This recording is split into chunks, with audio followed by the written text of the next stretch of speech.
ህፃናት አንድ ዓመት እስከሚሞላቸው ድረስ ቢያንስ 5 ክትባቶችን መከተብ አለባቸው። ነገር ግን እስከ አንድ ዓመት ድረስ 5 ክትባቶችን ካልተከተቡ ምን ማድረግ ያለብን የሚለውን በዛሬው ቪዲዮ እነግራችኋለሁ። በመጀመሪያ ቻናሉን ሰብስክራይብ አድርጉና ጀምሩ። በቀጣይ ሌላ ጤና መረጃ ስለቅ እንዲደርሳችሁ እና ደግሞ ለሌሎች ጉዳዩ ለሚመለከታቸው እናቶች፣ አባቶች እንዲደርሳቸው ማለት ነው። ወደ መጀመሪያው መረጃ ስናልፍ መቼ መቼ ነው ህፃናት እንደተወለዱ መቼ መቼ ነው መከተብ ያለባቸውን የሚለውን ስነግራችሁ የመጀመሪያው መከተብ ያለባቸው እንደተወለዱ ነው። እንደተወለዱ ህፃናት የሚከተቡት ቢሲጂ የሚባል ክትባት አለ። ቢሲጂ ማለት ለወደፊት ቲቢ እንዳይዛቸው የሚከላከልላቸው ክትባት ነው። የተወለዱ ከሆስፒታል ሳትወጡ ይሰጣቸዋል። ከ6 ወር በኋላ ደግሞ የሚሰጥ አለ። ከ6 ወር በኋላ የሚሰጠው ደግሞ ለፖሊዮ የሚባል በሽታ አለ። ታውቃላችሁ? ፖሊዮ ለሱ ይሰጣል ከ6 ወር በኋላ ማለት ነው። ሲወለዱም ቢሲጂው እና ፖሊዮ አንድ ጋር ሁለቱም ይሰጣል። ስድስተኛው ሳምንት ላይ ደግሞ 4 ክትባት ነው የሚሰጣቸው። አንደኛው የፖሊዮ አለ፣ ሌላኛው ደግሞ የሄፓታይተስ ቢ እንዳይዛቸው ወደፊት ማለት ነው፣ ለሱ የሚጠቅም ይሰጣቸዋል። ሌላኛው ደግሞ ኒሞኖኮካል የሚባል ባክቴሪያ በሳምባ ምች እንዳይመታቸው፣ ሌላ ደግሞ የጉሮሮ ኢንፌክሽን ምናምን ወደፊት እንዳያጋጥማቸው የሚጠቅም ለሱ ክትባት ይወስዳሉ። ሌላኛው ደግሞ ሮታ ቫይረስ ለሚባል ክትባትም ቫይረስ ክትባትም በዚህ በ6ኛው ሳምንት ላይ እነዚህን 4 ክትባቶች ይወስዳሉ ማለት ነው። ከዛ ደግሞ በ10ኛው ሳምንት በተወለዱ በ10ኛው ሳምንት ላይ ደግሞ ሌላ 4 ክትባቶችን ይወስዳሉ። በ6ኛው ሳምንት የወሰዷቸውን ክትባቶች ሁሉንም ደግሞ ይወስዷቸዋል። ያ ማለት ለፖሊዮ ድጋሚ ይወስዳሉ፣ ለሄፓታይተስ ቢ እና ለኒሞኮካል የሚባል ባክቴሪያ፣ ሌላው ደግሞ ለሮታ ቫይረስ ድጋሚ በ10ኛው ሳምንት ይወስዳሉ ማለት ነው። ከዛ በ14ኛው ሳምንት ደግሞ ለፖሊዮ አሁንም ሶስተኛ ክትባት ይወስዳሉ። ሌላኛው ደግሞ ለሄፓታይተስ አሁንም በ14ኛው ሳምንት ይወስዳሉ ማለት ነው። ሌላኛው ደግሞ ለኒሞኮካል ለሚባለው ባክቴሪያ ክትባት ይወስዳሉ ማለት ነው።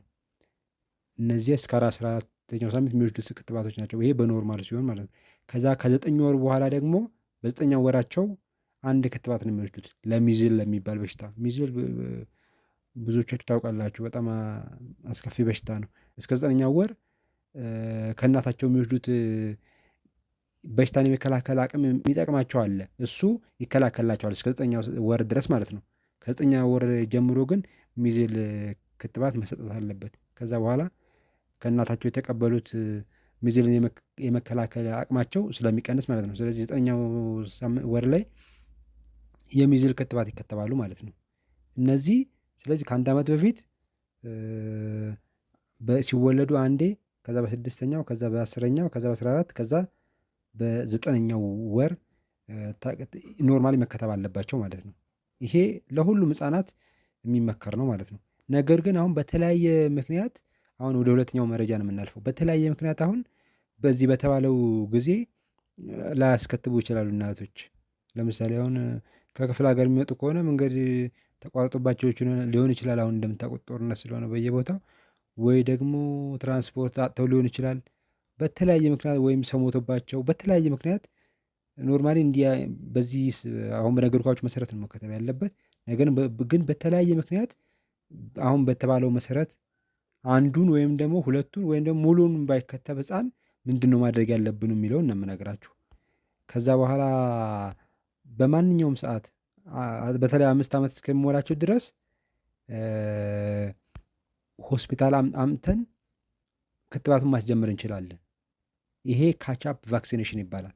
ማለት 5 ዓመት ከ1 ዓመት በፊት መከተብ ያለባቸው ክትባቶች በተለያዩ ምክንያቶች ሳይከተቡ ከቀሩ እና 5 ዓመት ካልሞላቸው ካቻፕ ቫክሲኔሽን የሚባል መስጠት እንችላለን። ማለት በመጡ ጊዜ ጀምረን ለማካካሻ ክትባት መስጠት እንችላለን ማለት ነው። ይሄም የምናደርገው ለምሳሌ አሁን በሁለተኛው ዓመት ላይ ከመጣ ልጁ የመጣ ቀን 2 ክትባቶችን እንሰጣለን። ለፖሊዮ የሚጠቅምና ለዲፍቴሪያ፣ እነዚህ 2 ክትባቶችን እንሰጣለን። ከዛ በኋላ ቼክ አድርገን ደግሞ ለቲቢ የሆነ ምርመራ የሚሰራ አለ። እሱን ቼክ አድርገን እሱ ያ ቴስቱ ኔጌቲቭ ከሆነ ቢሲጂ የሚባል ክትባትም ልንሰጠው እንችላለን። ይህ መጀመሪያ ቀን መጣን ቀን ማለት ነው።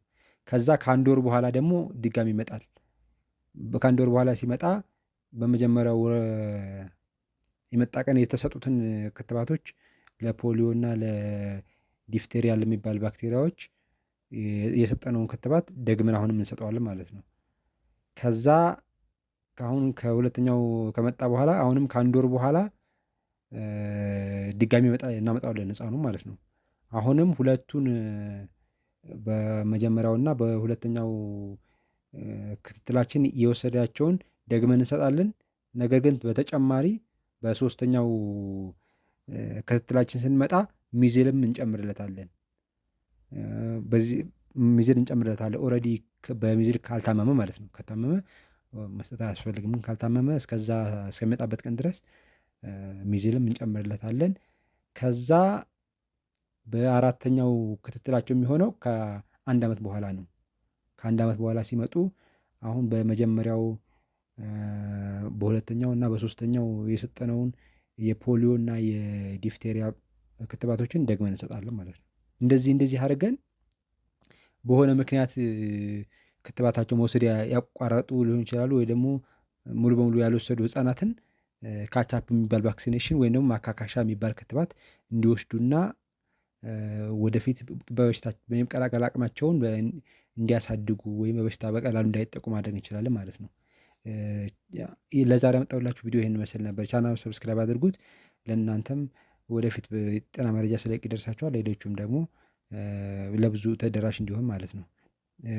እስከዛው ድረስ በቀጣይ ቪዲዮ እስከምንገናኝ ቻው።